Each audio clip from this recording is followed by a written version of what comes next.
धन्यवाद, धन्यवाद, धन्यवाद। परम पिता परमेश्वर, हम आपका हृदय से धन्यवाद,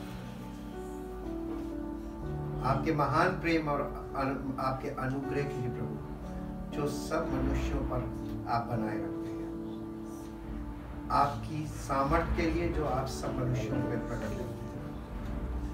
चाहते प्रभु हमारे मन की आंखें ज्योतिर्मय और आपकी महिमा हम सबके जीवनों में प्रकट हो और हमारा पूरा पूरा उद्धार हो हम सबका। आपके इकलौते पुत्र प्रभु यीशु मसीह के द्वारा हम सबका जीवन महिमान्वित हो, आपकी महिमा का कारण बने। हम सबके जीवन से आपकी ऐसी महिमा प्रकट हो जो आपकी महिमा प्रकट होनी चाहिए। चाहते प्रभु सारी महिमा, सारा आदर आपको मिले, आपके पुत्र के द्वारा आपका नाम हम सबके जीवन से। धन्यवाद के साथ इस प्रार्थना करते प्रभु यीशु मसीह के नाम से, आमीन।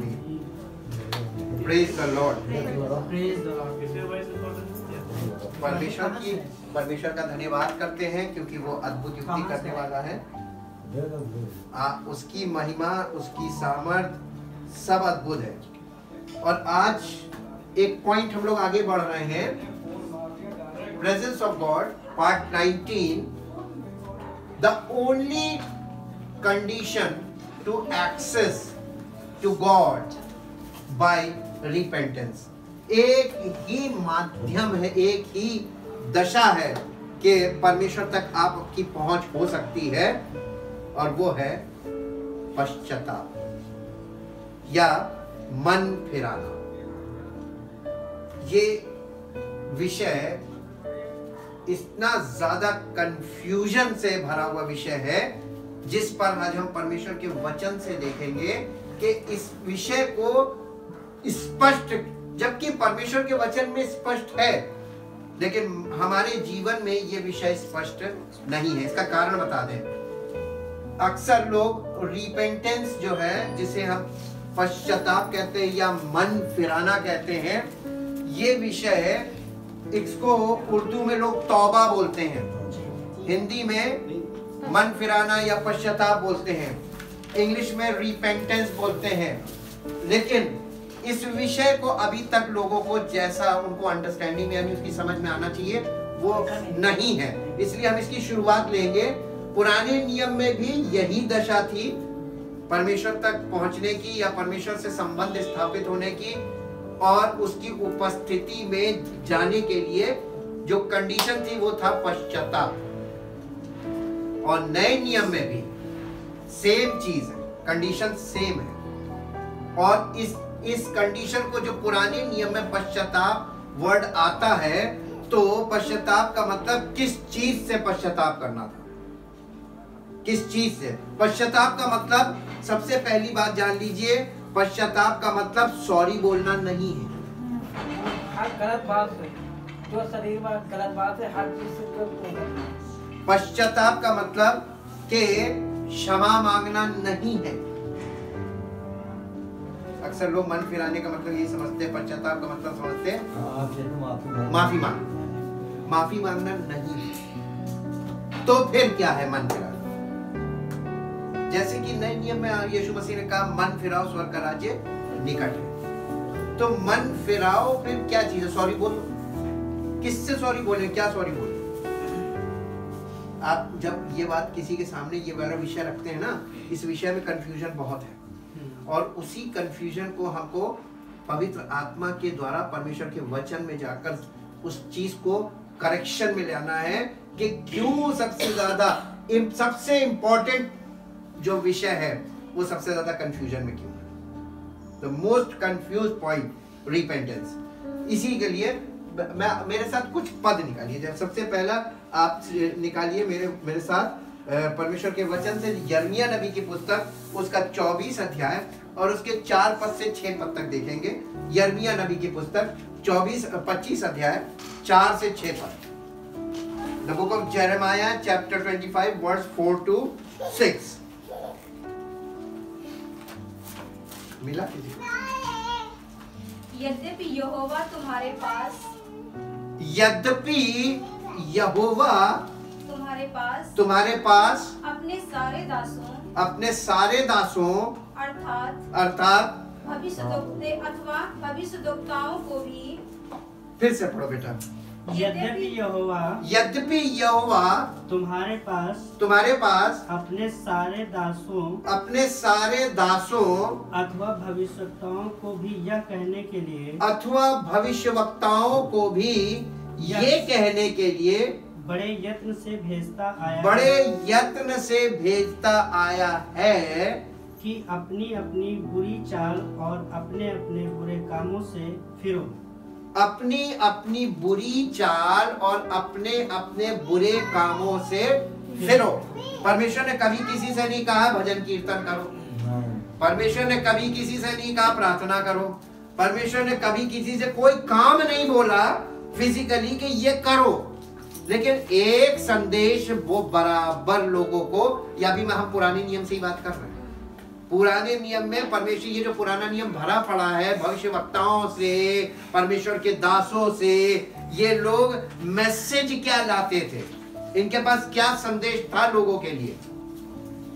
अपने अपने, फिर से पढ़ दीजिए, अपने अपने बुरे कामों से अपनी अपनी बुरी चाल, यानी यहाँ पर बुरी चाल का मतलब है चाल चरित्र। Check your character. प्रार्थना तो सब कर रहे हैं, कैरेक्टर क्या है, आपका चरित्र कैसा है।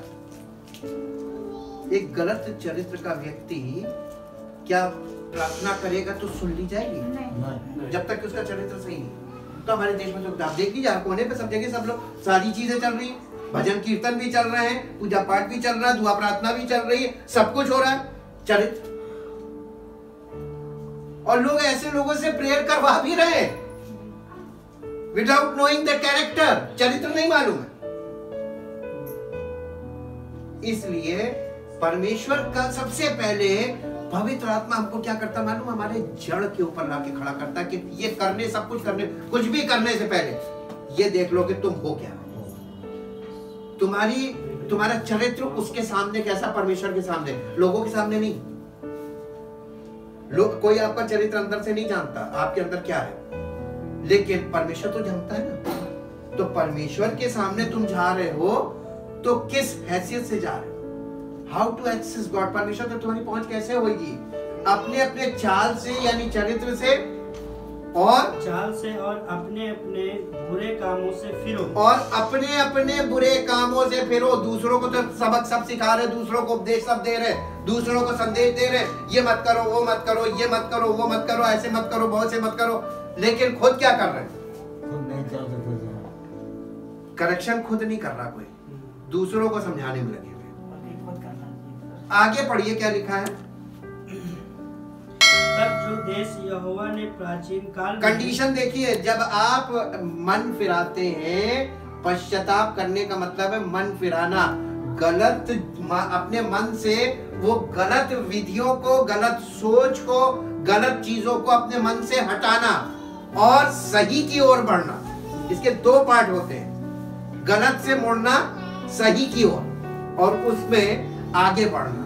अब आगे पढ़िए क्या लिखा हुआ है। तब जो देश कंडीशन परमेश्वर कह रहा, तब जो देश यहोवा ने प्राचीन काल में तुम्हारे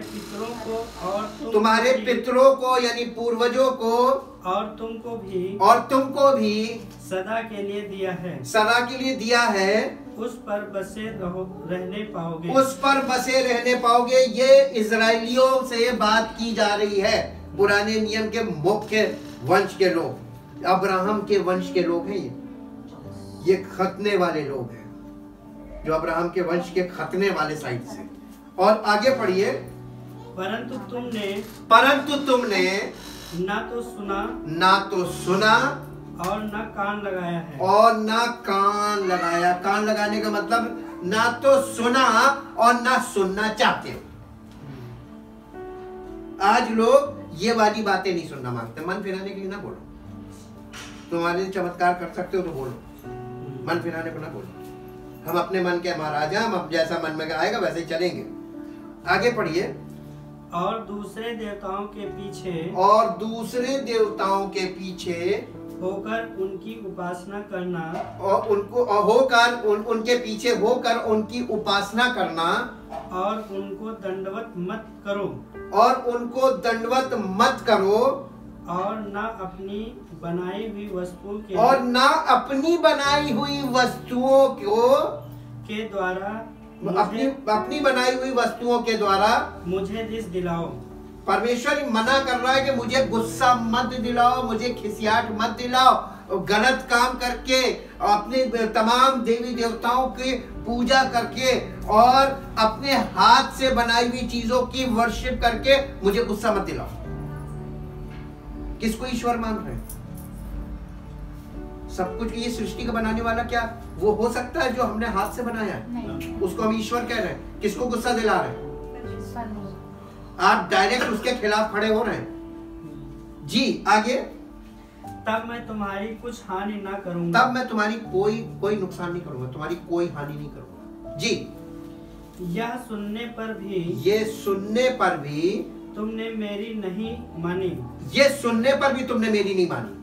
वरन अपनी बनाई हुई वस्तुओं के द्वारा वरन अपनी बनाई हुई वस्तुओं के द्वारा मुझे रिस दिलाते आए हो। मुझे रिस दिलाते आए हो जिससे तुम्हारी हानि हो सकती है। जिससे तुम्हारी हानि ही हो सकती है। हानि ही हो सकती है। आज हर व्यक्ति की हानि क्यों हो रही है?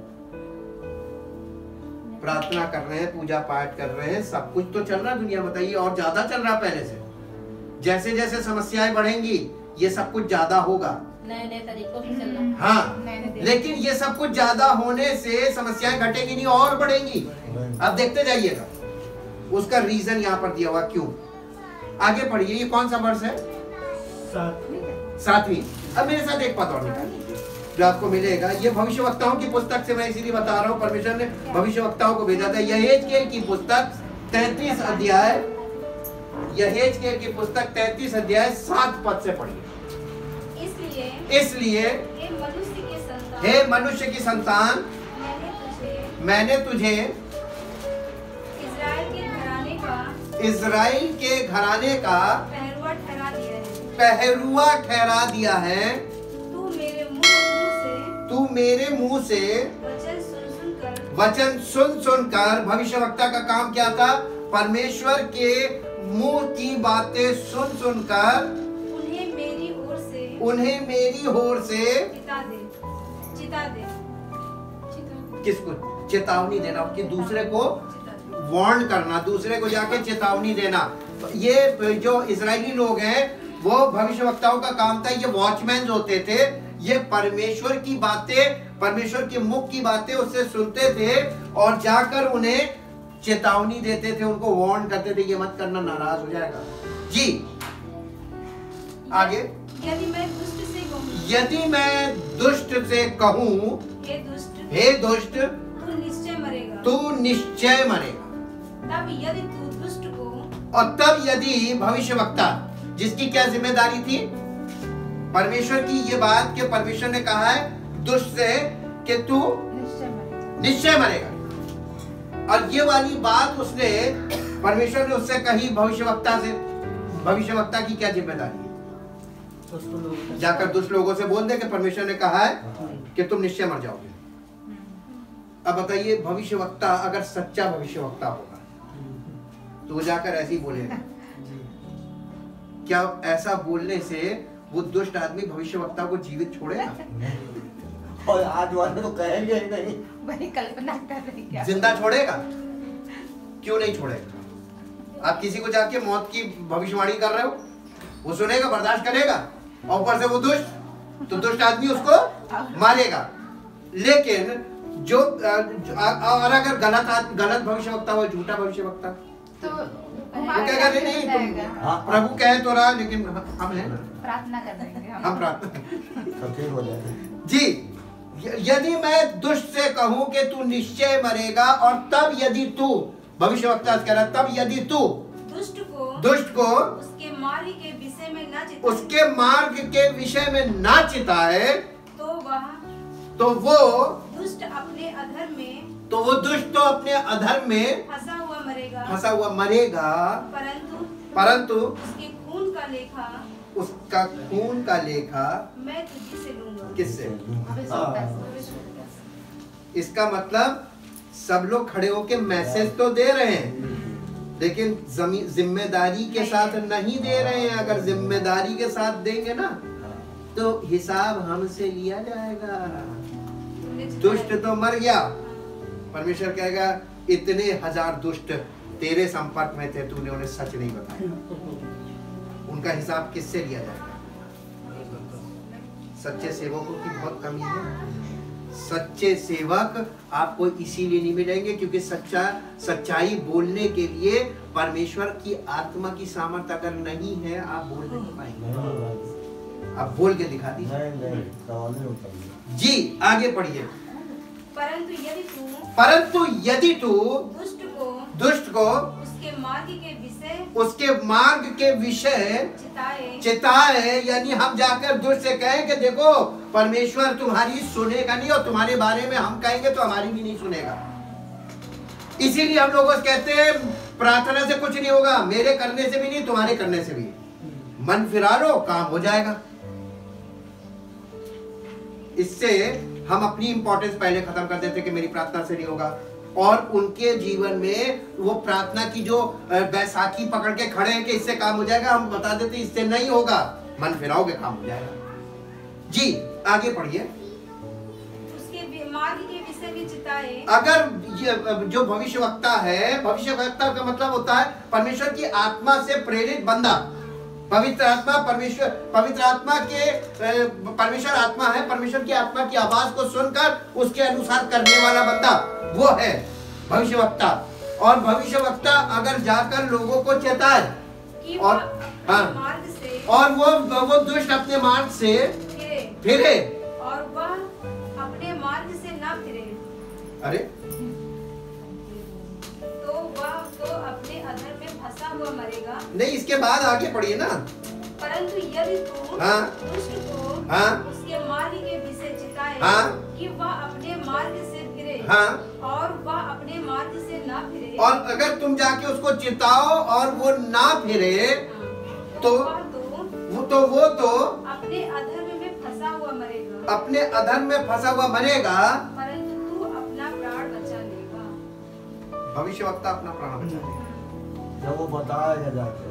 हाँ नहीं, बताएगा जाके और सच बताएगा, लोगों को जाके सच्चाई बताओ और मन, ताकि मन फिराए लोग। और जब मन फिरा लेगा तो तुम, अगर मन फिरा लिया तो वो भी बचेगा, और अगर नहीं मन फिराया तो तुमने उसको चिताया और उसने मन नहीं फिराया तो वो नहीं बचा, लेकिन तुम बच जाओगे। यही बात नए नियम में भी लिखी हुई है, जो कोई अपना प्राण बचाना चाहेगा उसे खोएगा, और जो प्रभु के लिए अपना प्राण देगा वो उसे पालेगा। यही चीज है, आपको प्रभु के लिए अपना प्राण देना पड़ेगा, और प्राण देने का मतलब क्या है? रिस्क, सच बताना पड़ेगा। सच बताना पड़ेगा, और सच बताने के लिए रिस्क उठाना पड़ेगा। रिस्क लेंगे तो वो बताएगा। जी एक पद और जो आपको मिलेगा, दूसरा इतिहास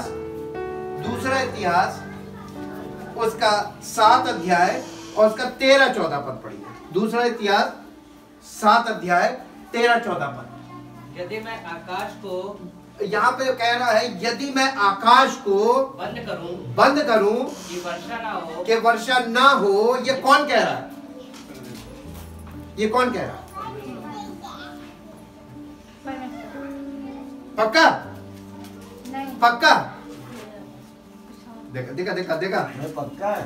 कैसे पक्का है? वही तो कहना पड़ रहा है। और कोई कह ही नहीं सकता है। यदि मैं आकाश को बंद करूं, केवल वही कर सकता है, और जो कर सकता है उसी का नाम परमेश्वर है। इसलिए ये परमेश्वर कह रहा है, यदि मैं आकाश को ऐसा बंद करूं कि वर्षा ना हो, या टिड्डियों को देश उजाड़ने की आज्ञा दूं, या टिड्डियों को देश उजाड़ने की आज्ञा, ये परमेश्वर ही कर सकता हो, कोई नहीं। जी, या अपनी प्रजा में मेरी मरी फैलाऊं, या मैं अपनी प्रजा में मरी फैलाऊं, तब यदि मेरी प्रजा के लोग जो मेरे कहलाते हैं, इसका मतलब ये यहूदी लोग हैं, ये इजरायली लोग हैं, जी, दीन होकर प्रार्थना करें दीन होकर प्रार्थना करें और मेरे दर्शन के खोजी होकर। ये मालूम है, ये इसी को कहते हैं मन फिराव की प्रार्थना। ये प्रार्थना मांगने वाली प्रार्थना नहीं है। दीन और नम्र होने का मतलब अपने आप को उसके सामने डालो, प्रभु अनुग्रह कर दे, दुआई देना जिसको बोलते हैं।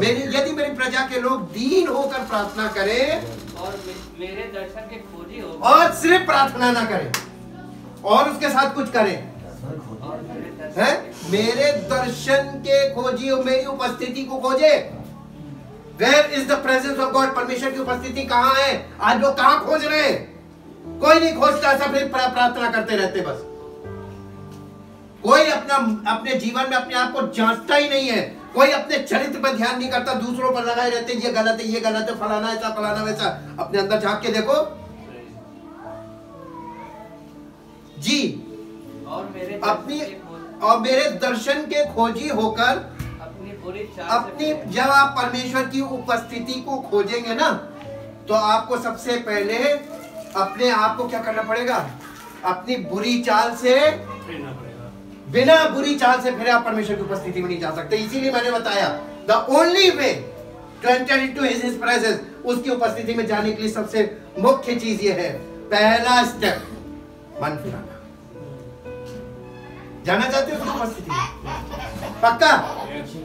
क्या करना पड़ेगा? अपनी बुरी चाल से, अपने चाल चलन पे ध्यान रखिए। क्या आप गलत कर रहे हैं जो परमेश्वर की मर्जी के खिलाफ कर रहे हैं? क्या चीज ऐसी है जो परमेश्वर ने नहीं कही है और आप कर रहे हैं? क्या चीज ऐसी है जो आप परंपरा को लेकर खड़े हुए और परमेश्वर को छोड़ दिया आपने? आज लोग परंपराओं पे बहुत ज्यादा फोकस कर रहे हैं, लेकिन परमेश्वर की उपस्थिति पे नहीं। जी, मन फिराएं, आगे अपनी बुरी चाल से फिरे, तब मैं स्वर्ग में से सुनकर। पहला काम परमेश्वर मालूम क्या करता है?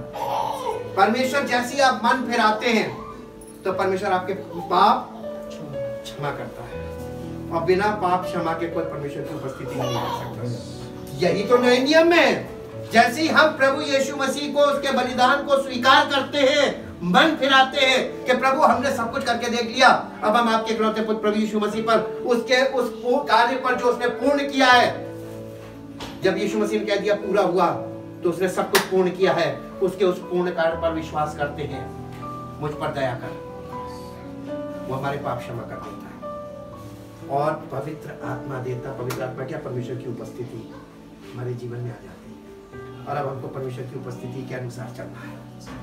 हालेलुया। मन फिराने से काम शुरू होता है, और मन फिराते जाना है। कब तक? आपको आखिरी सांस तक मन फिराना है। पता नहीं कौन सी चीज अभी बाकी रह गई है ना। एक दिन में तो नहीं आप सारी चीजों से मन फिराएंगे, जैसे जैसे जीवन में आएंगी, नई भी तो आएंगी, तो आपको मन फिराते रहना है। जी, आगे पढ़िए। और उनके देश को ज्यों का त्यों कर दूंगा। अब से जो प्रार्थना इस स्थान में की जाएगी। बस ये वो dedication of the temple, Solomon temple, सुलेमान के मंदिर का समर्पण के समय की बात है। अब हम आपको एक बात बताते हैं। एक व्यक्ति व्यक्तिगत तौर पर जब परमेश्वर के विरोध में या जीवन में गलत निर्णय लेकर चलता है, तो वो व्यक्तिगत तौर पर नुकसान उठाता है ना, छोटा नुकसान है। लेकिन एक व्यक्ति जो परिवार का मुखिया है, जब वो एक बार में उससे त्रुटि होती है, एरर होता है, एक बार वो जब गलत निर्णय ले लेता है, उसका नुकसान कितने लोगों पर आता है? पूरे परिवार पर आता है। और इसी तरीके से एक व्यक्ति जो देश का मुखिया होता है, वो अगर एक गलती करता है, उसका परिणाम कितने लोग भोगते हैं? पूरा देश भोगता है। हालेलुया। अब आपकी कैपेसिटी कितनी है, आपके पास कितने लोगों की जिम्मेदारी है, और एक रिलीजियस लीडर अगर गलती करता है तो कितने लोगों को नुकसान पहुंचता है? उसके जितने फॉलोअर्स होते हैं सबको नुकसान पहुंचता है। जिम्मेदारी किसकी ज्यादा बनती है? जो लीडर बने हुए हैं, जिम्मेदारी उनकी ज्यादा, इनसे ज्यादा हिसाब लिया जाएगा। मालूम क्यों? कि जितने लोगों को तुम अपने निर्णय से, जितने लोगों को तुम नुकसान पहुंचाओगे, उसका सबका भरना तुम्हें भरना पड़ेगा। हालेलुया। इसलिए सबसे पहले व्यक्तिगत जीवन पर फोकस करें कि आपकी गलती आप पर भारी और फिर परिवार के मुखिया होने के नाते आपकी गलती आपके परिवार पर डाली। और फिर अगर आप सेवकाई में हैं, आपकी गलती, आपकी त्रुटि, आपका एरर, आपके गलत निर्णय उस सारे लोगों को नुकसान पहुंचाएंगे जो आपके साथ कनेक्टेड है। Check yourself. हर चीज को फूंक फूंक के कदम रखने वाली चीज है। एक बार जब गाड़ी पटरी से नीचे उतर जाती है, गड्ढे में चली जाती है, पर जब तक मन नहीं फिराओगे तब तक वो चीज वापस नहीं आएगी। क्या आप चाहते हैं कि आपके निर्णय से आपके परिवार को नुकसान हुआ, या आपके व्यक्तिगत निर्णय से आपको व्यक्तिगत नुकसान हुआ, या आपके निर्णय से आप सेवकाई में हैं, अगर आपने गलत काम किए और गलत निर्णय लिए उससे आपके सारे लोग जो आपके साथ जुड़े सबको नुकसान हुआ। अगर आप चाहते हैं ये चीज सही हो जाए तो क्या करने की जरूरत है? इसीलिए बाइबल में आखिरी किताब है प्रकाशित वाक्य, उसमें सारी कलीसियाओं को यही बोला, मन फिराओ। सारी जिंदगी सेवक लोगों से कहता रहा मन फिराओ कलीसिया में, और आप वहां पहुंचकर सब कलीसियाओं से यीशु मसीह कह रहा है हेड ऑफ द चर्च, मन फिराओ। इसका मतलब कलीसियाओं में गलत किया तभी तो जाके वहां पर मामला फंस गया, तभी तो उनसे बोला गया मन फिराओ।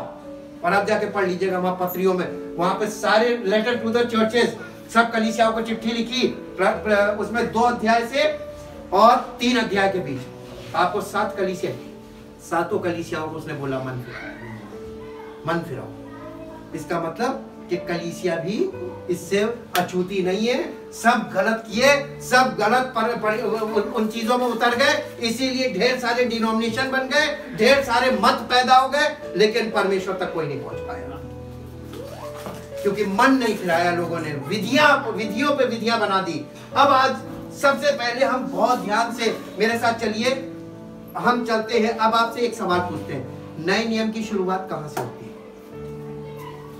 बाइबल के अंदर, बाइबल के अंदर पुस्तकें हैं, नए नियम की शुरुआत कहां से होती है? मत्ती रचित सुसमाचार से।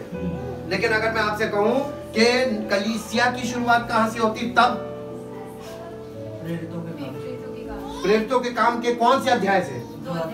2 अध्याय से। यानी जहां परमेश्वर की आत्मा उंडेली गई वहां से कलीसिया की शुरुआत की है। तो इससे पहले वहां तक का जो समय नए नियम में है वो कौन सा है? यानी अनुग्रह का समय है या व्यवस्था का समय है? ना, अनुग्रह का समय पवित्र आत्मा उतरने के बाद। नहीं, हाँ, वहां तक कौन सा समय चला? व्यवस्था का। वही तो पूरा कर रहा था इसमें। वह व्यवस्था का समय चला। तो व्यवस्था के अंतर्गत यीशु मसीह पैदा हुआ, in the age of law. तो यीशु मसीह व्यवस्था के अंतर्गत पैदा हुआ ताकि व्यवस्था के अधीनों को मोल लेकर छुड़ा ले। यही तो लिखा है, मोल लिया उसने और अन्य जातियों को ले पालक, गोद लिया। इनको मोल लिया है, अन्य जाति को गोद लिया है। परमेश्वर का वचन क्लियर समझ में आना चाहिए। अगर पवित्र आत्मा नहीं होगा तो आप यहीं पर कंफ्यूज हो जाएंगे। तो प्रभु यीशु मसीह ने अन्य जातियों को, मेरे साथ जल्दी से निकालिए मत्ती रचित सुसमाचार, ये अन्य जातियों के लिए नहीं है, ये यहूदियों के लिए था, ये खतने वालों के लिए था, ये इजराइलियों के लिए था। कलीसिया का मतलब ही है कि पवित्र आत्मा से प्रेरित। जी जी जी। 3 अध्याय मत्ती रचित सुसमाचार 3 अध्याय पहले पद से पढ़िए। उन दिनों में यूहन्ना बपतिस्मा देने वाला आकर यहूदिया के जंगल में ये प्रचार करने लगा, मन फिराओ, क्योंकि सर का राज्य। ये किसको प्रचार कर रहा था? यहूदियों को प्रचार कर रहा था। यहूदियों को तो इतना लंबा प्रचार किया गया, पूरे भविष्यवक्ताओं की पुस्तक मन फिराओ वाले संदेश से भरी हुई। इसका मतलब ये बड़े अजीब टाइप के लोग थे, ये सब कुछ करते थे, मन नहीं फिराते थे। ये कुर्बानी चढ़ाते थे, मन नहीं फिराते थे। तो भैया खुद ज्ञानी थे ना जी। हाँ। तो ये किसका विरोध करते चले आ रहे थे? ये डायरेक्ट परमेश्वर से झगड़ा करते चले आ रहे थे, डायरेक्ट उसके साथ जिद करते चले आए थे, डायरेक्ट उसके साथ, और वो नेचर बन गया इनके अंदर। और ये नेचर यहाँ पे आके बिल्कुल पूरी तरीके से रिवील हुआ। इनको जब लास्ट मौका दिया, आखिरी कॉल, मन फिराओ। यूहन्ना बपतिस्मा देने वाला पुराने नियम का आखिरी भविष्यवक्ता, the last profit of the old testament, and Jesus Christ is the first profit of the new testament. Hallelujah. दोनों के प्रचार में अंतर है। यूहन्ना बपतिस्मा देने वाला मन फिराओ की बात करता था, और यीशु मसीह उनसे परमेश्वर के राज्य की बात करता था, क्योंकि वो परमेश्वर के राज्य का राजा वही था। अब आप देखिए, उसने कहा मन फिराओ क्योंकि स्वर्ग का राज्य निकट आ गया है। जी आगे। ये वही है जिसकी चर्चा यानी ये यूहन्ना बपतिस्मा देने वाले के विषय में यशायाह भविष्यवक्ता के विषय में भविष्यवाणी हुई थी। आगे, जंगल में एक पुकारने वाले का शब्द है कि प्रभु का मार्ग तैयार करो, उसकी सड़कें सीधी करो। ये यूहन्ना ऊंट के रोम का वस्त्र पहने हुए था और अपनी कमर में चमड़े का कटिबंध बांधे हुए था। उसका भोजन टिड्डियां और मधु था।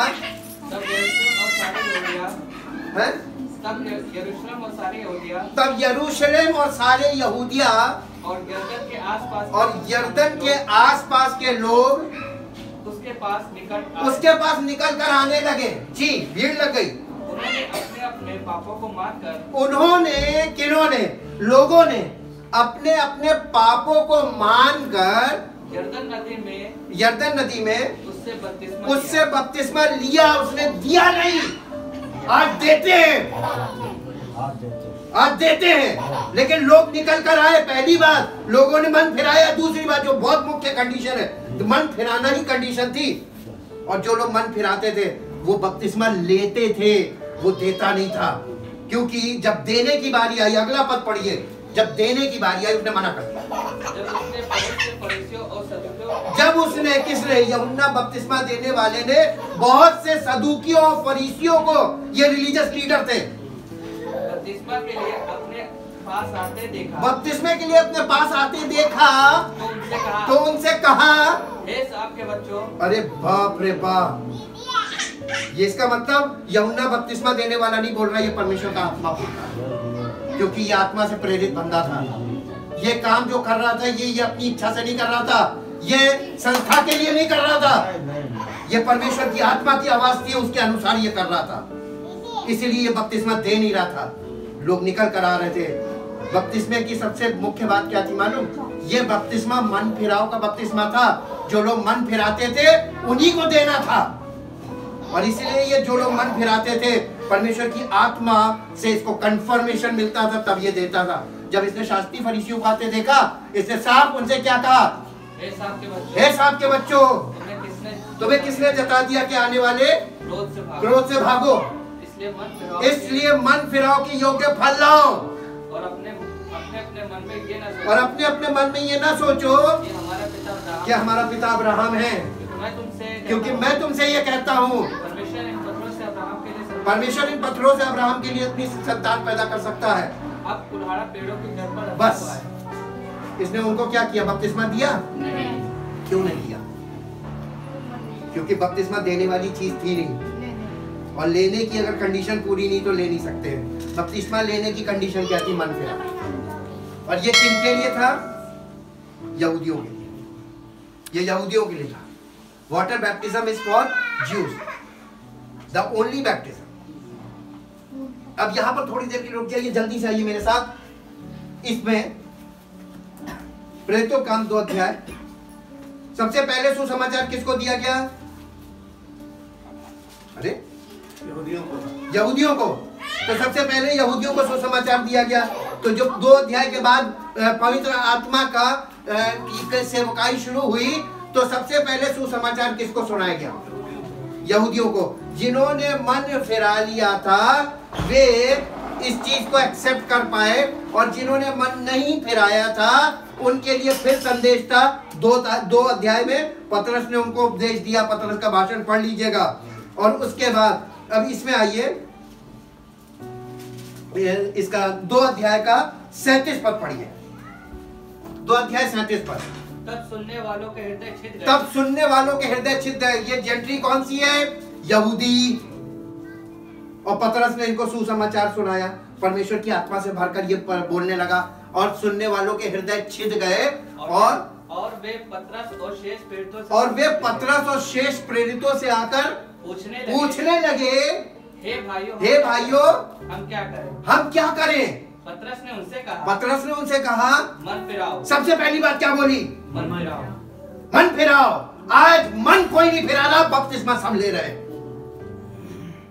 बपतिस्मा की कोई वैल्यू नहीं है वाटर बैप्टिज्म की अगर मन नहीं फिराया। आपका बपतिस्मा बिन बपतिस्मा की दशा ठहरेगा। लेके देख लो, जिन्होंने लिया उन्हें देख लो, जो लेके बैठे, जो लेके घूम रहे हैं, जो दे रहे हैं, उन्हें सबको देख लो। आपको कोई उससे फर्क नहीं पड़ेगा। चरित्र देख लो, उनके काम देख लो, उनका सब कुछ देख लो, पता चल जाएगा कि मन नहीं फिराया तो बपतिस्मा के स्नान के अलावा कुछ नहीं है। थैंक यू जीसस जी। उन्होंने कहा हम क्या करें? उन्होंने कहा मन फिराओ। ये पतरस बोल रहा था कि पवित्र आत्मा बोल रहा था? परमेश्वर का आत्मा तो शुरू से कह रहा मन फिराओ, मन फिराओ, और तुम में से हर एक अपने अपने पापों की क्षमा के लिए, अपने अपने पापों की क्षमा के लिए यीशु मसीह के नाम से बपतिस्मा, यीशु मसीह के नाम से बपतिस्मा ले, तो तुम पवित्र आत्मा का दान पाओगे। तब तुम पवित्र आत्मा का दान पाओगे। पहले बपतिस्मा लोगे तब दान पाओगे पवित्र आत्मा का। ये किसके लिए था? यहूदियों के लिए, यहूदियों के लिए। पतरस ने जो सुसमाचार सुनाया वो किसके लिए था? यहूदियों के लिए। अभी तो अन्य जाति की एंट्री भी नहीं हुई, क्योंकि जब पौलुस के द्वारा अन्य जाति का सुसमाचार पहुंचाया गया, और पौलुस ने अन्य जातियों को क्या सुसमाचार दिया था मालूम है? विश्वास करो और पवित्र आत्मा पाओ। मन फिराने का मिला, उन्हें विश्वास। इनको मन फिराने का बपतिस्मा यानी साबित करना था पानी के बपतिस्मे से कि हमने मन फिराया, क्योंकि ये मन नहीं फिराते थे। इसका बहुत बड़ा रिकॉर्ड है परमेश्वर के सामने, पूरा पुराना नियम, भविष्यवक्ताओं की पुस्तक देख लीजिए। और परमेश्वर इतने लंबे रिकॉर्ड के बाद आपको कोई व्यक्ति 10 साल तक, 20 साल तक, 50 साल तक धोखा देता रहे और आकर एकदम से खड़ा हो जाए, आपको उससे कहेंगे प्रमाण मांगेंगे ना, तुम मन फिराए प्रमाण दो, बिना प्रमाण के, क्योंकि भैया तुम बार बार धोखा देते हो। लोग कहते हैं ना ये जलते तवे में बैठ जाए तब भी विश्वास नहीं। ये वो दशा है। यहूदियों को लेकर परमेश्वर इतना बड़ा हिसाब किताब पूरा भरा पड़ा पुराना नियम कि पर ये बार बार तौबा करते थे। इनकी तौबा तो बस ये थी, ये की और फिर इन्होंने सॉरी बना लिया, बस ये गाली देते रहो, सॉरी बोलते रहो, यही करते थे इन्होंने, इनका स्वभाव है। और आज सबका स्वभाव ऐसे ही हो गया, सबका स्वभाव। इसीलिए नए नियम में कहा ना कोई यहूदी रहा, ना कोई अन्य जाति, सब एक हो गए, सबका स्वभाव एक हो गया। Thank you Jesus. परमेश्वर से आपको अगर कोई चीज कनेक्ट कर सकती है, उसकी उपस्थिति में जाने के लायक कर सकती है, वो है मन फिरा। आज लोग क्या कर रहे हैं? मन नहीं फिरा रहे, और बिना मन फिराए बपतिस्मा लेने से कोई फायदा नहीं। वो पानी का स्नान है और कुछ नहीं। Thank you Jesus. उसने कहा जब तक तुम मन फिराओ का बपतिस्मा, जो यूहन्ना बपतिस्मा देने वाला पानी का बपतिस्मा देता था, ये मन फिराओ का बपतिस्मा था, द प्रूफ ऑफ रिपेंटेंस। इस व्यक्ति ने मन फिराया है, अपना जीवन परमेश्वर की ओर, अपनी अंतर्दृष्टि उसकी ओर की है। इसने अपना दिल परमेश्वर की ओर लगाने का निर्णय लिया है, और इसने अब सब चीजों से अपने दिल को हटाया है, और इसलिए ये वाटर बैप्टिज्म है। Thank you, thank you, thank you Lord, thank you father. परम पिता परमेश्वर, दिल से आपका धन्यवाद।